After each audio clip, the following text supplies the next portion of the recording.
And now Saudi warplanes have once again targeted residential areas in Yemen. That's where much of the country's infrastructure has been reduced to near rubble in 3 years since the kingdom launched a devastating war there. In the latest airstrike, Saudi warplanes bombed the province of Amran, killing at least 12 Yemeni civilians. Elsewhere in Hajjah province, Saudi fighter jets targeted a residential area there, killing 6 people there. And women and children are among the victims.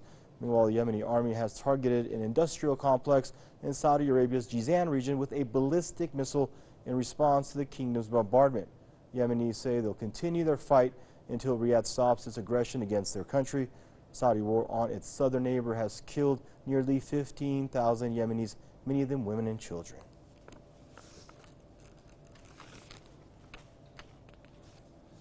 Joining us now is out of Madison, Wisconsin, is James H. Fetzer, Professor Emeritus at the University of Minnesota, Duluth. Hello, Professor. Thanks for coming back to the program to see us.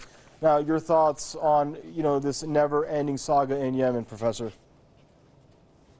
Well, a UN panel of experts has reviewed 10 Saudi airstrikes and found back in January that even if the Saudi Arabian-led coalition had targeted legitimate military objectives, it was highly unlikely that the principles of international humanitarian law of proportionality and precautions in attack were being respected. In other words, the Saudis have a history now of being profligate in killing civilians as well as military targets, and I think that the UN ought to be taking another look. I suspect enthusiasm for these activities by Saudi Arabia is on the wane.